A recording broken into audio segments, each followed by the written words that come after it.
the hardest part about failing that people battle with is not necessarily the failure, it's the emotion attached to the failure.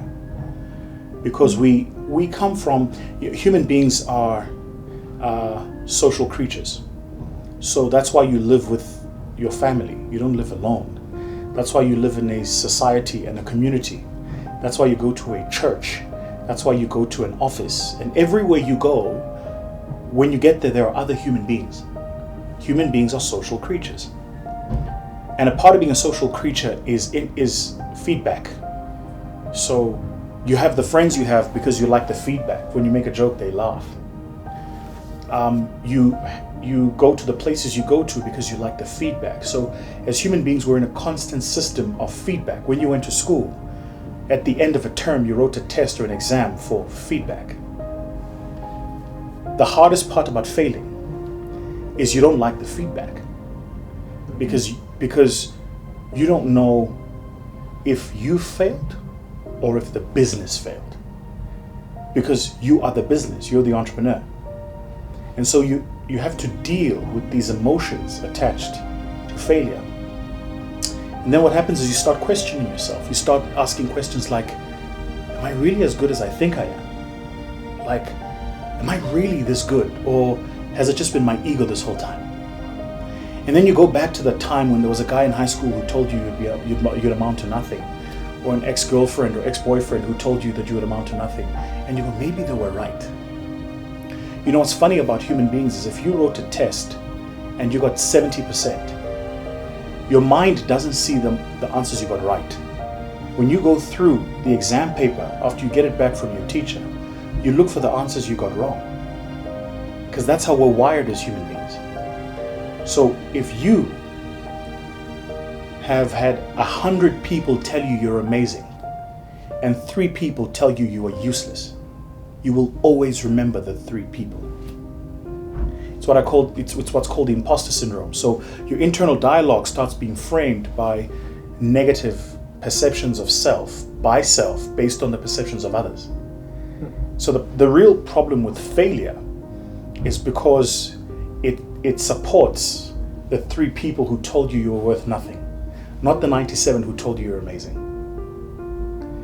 So for me, that was like the hardest part, right? Like the hardest part was having to understand that I was not that failure, that the failure didn't define me, that it was a moment, it happened, and and I needed to move on from it. And that failing doesn't make you any less of what you were. You're still great, you're still amazing, you're still smart and intelligent and hardworking. You're still all of those things. All of those things about you are true. The event does not define you. It's just an event. You're an athlete that showed up to run a 100-meter race and had a bad race. Doesn't mean you're a bad athlete. You had a bad race, right? The reason that's important is because even today, as I run my businesses, it's like the part of the internal dialogue I have to catch myself having is recognize when I'm having a bad month and when I'm having a bad quarter, that I'm not bad. My business is not bad. The month was bad. The quarter was bad. But I'm not bad. Because if you become your failures, you'll never succeed. The problem though, and this is the point I'm trying to get to, is we become our successes. Every time you succeed, you own your success. When you write your Twitter profile, what do you put there? Your successes. When you write your CV, what do you put there? Your successes. You go for an interview and people say, tell me a bit about yourself. What do you tell them? Your successes. Someone says, tell me about yourself. You tell them about your successes. Because you come from a society where the success is you. So when you fail, you go, this failure must be me. It's not. It's an event. There's a beautiful poem by Rudyard Kipling called If. And there's part of the poem where he says, it's my favorite part of the poem. He says, if you can meet victory and defeat and treat both imposters just the same, then you'll be a man. Because what he's saying is victory and defeat are both imposters. They're not you. They're events external of you. But you have to treat them just the same. Never let them define you. Don't let them move your core, It's like What's funny about failing, I think, is you learn more from failing often than you do from succeeding. One of the challenges of living in the world today is people have an opinion about everything. It's a real problem. Like, it's a real problem. Somebody who doesn't live your reality, who doesn't face your problems, who doesn't know what you're going through, but wants to comment.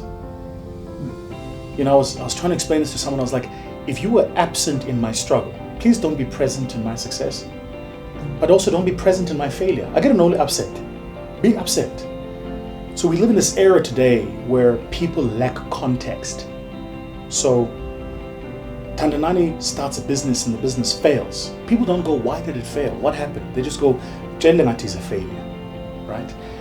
I can't remember, somebody sent me a meme, it was beautiful. They said, you'll never be criticized by somebody working more than you.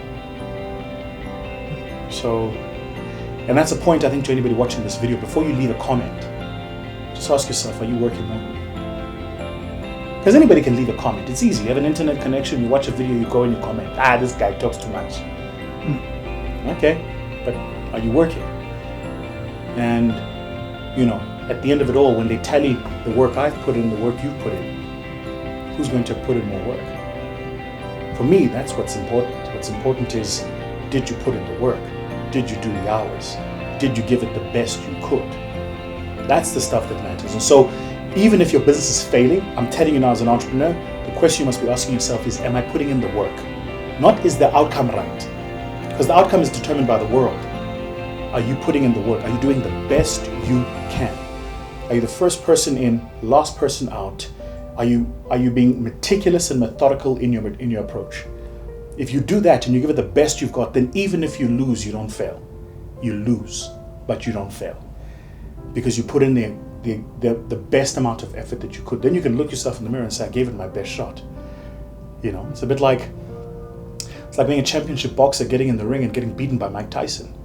He's the greatest boxer of his generation. You did the best you could. You know, he was just better on the day. Anyway.